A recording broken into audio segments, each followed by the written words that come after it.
1 in 5 Canadian youth aged 15 to 19 cannot get their first job in this country. And the company behind me is one of the worst offenders fueling that crisis.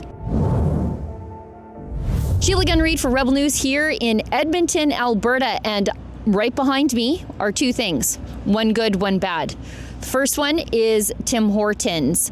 Tim Hortons is one of the worst abusers of the temporary foreign worker program in this country. If you go to the LMIA website, that's the Labour Market Impact Assessment website of the Canadian federal government, you will see pages and pages and pages of Tim Hortons restaurants looking to hire temporary foreign workers instead of Canadian kids. And the good thing? Well, that's the Act for Alberta billboard truck. Now, for those of you who don't know, Act for Alberta is a registered third-party advertiser group here in Alberta in favor of Alberta independence. And I should let you know, I am the authorized agent for Act for Alberta. To learn more and to support Act for Alberta's efforts to advance Alberta independence, please go to actforalberta.com. The messages on the Act for Alberta billboard truck are really a testament to the state of the future for Alberta's youth if Albertans don't choose independence, because Albertans are forced to deal with immigration policies foisted upon us by a federal government disconnected from Alberta values some 3,000 plus kilometers away. You've seen temporary worker numbers down by 50%, asylum claims down by a third. Foreign students, new foreign student numbers down. Investigations are happening. New foreign student numbers down by 60% since this government came in, and 100% investigation since 2025, which is as long as I've been Prime Minister. That immigration system is completely broken. It's lost track of hundreds of thousands of people who should no longer be in this country, who initially entered as part of the temporary foreign worker program. And when those permits end, many of those people don't leave. They just get lost in our vast country, or then they begin to abuse the asylum claimant system, becoming refugees, largely from the Indian subcontinent.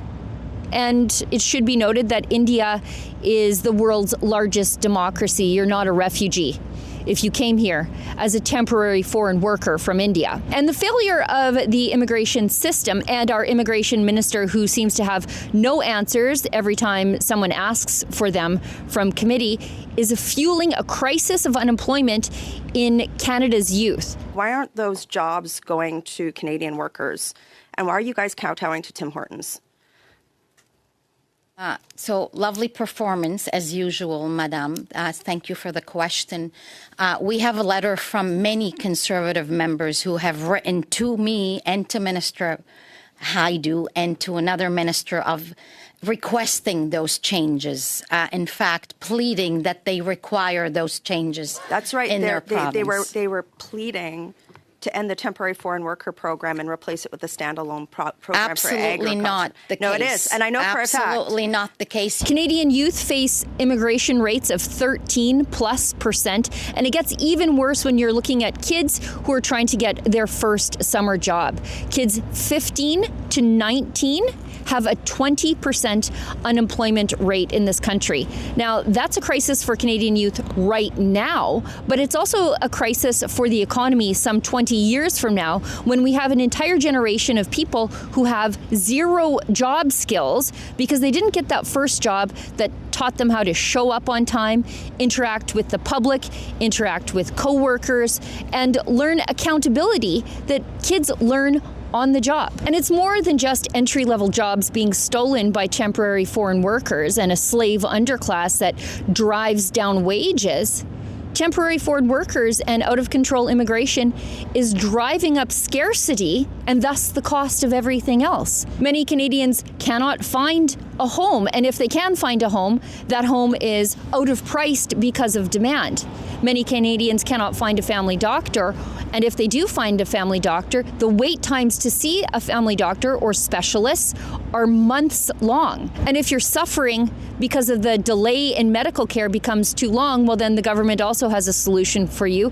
Have you considered euthanizing yourself using our medical assistance in dying program? And frankly, there's really no way to vote ourselves out of this mess. The elections are over and decided before Albertans even finish casting their vote. The system under Confederation is set up to keep it that way, to keep the West in its place. The Liberals are already stacking their parliamentary committees to make sure that changes to their bad legislation never happens. To really drive home the message that Tim Hortons temporary foreign employment should not be a pathway to citizenship, the Act for Alberta billboard truck managed to navigate the drive-thru and send a message to onlookers, but also everybody inside, that Tim Hortons is fueling a crisis of unemployment in Canadian youth. I believe the single worst offender of the temporary foreign worker program is Tim Hortons. They drape themselves in Canadiana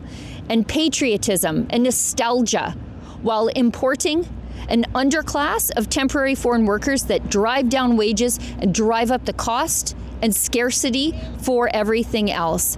To sign our petition, please go to timsboycott.com. And with a Liberal majority secured through unethical floor crossings, there's really no hope except a vote to leave on October 19th. As the billboard says, send these bastards a message they will never forget.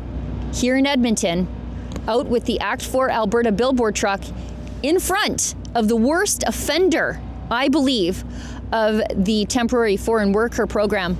I'm Sheila Gunn Reid.